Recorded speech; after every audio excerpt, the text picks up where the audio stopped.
azizlar, qalbi quyoshlar, mehr nuridan bahramand yoshlar, yurakdan sizga aytamiz salom, ta'zim aylab deymiz salom, assalom. Assalomu alaykum hurmatli kitobxonlar. Mana siz bilan yana bir yilning ardog'ida uchrashib turibmiz. Bu yil kimlargadir ulkan zafarlar, katta marralar, katta imkoniyatlar olib keldi.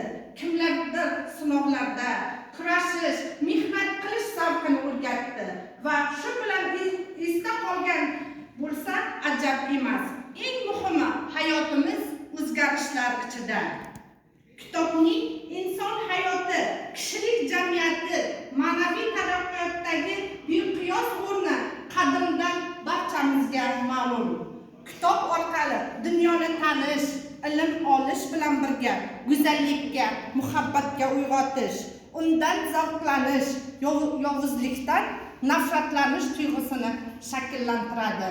Mana bugun sizlar bilan birgalikda Xudo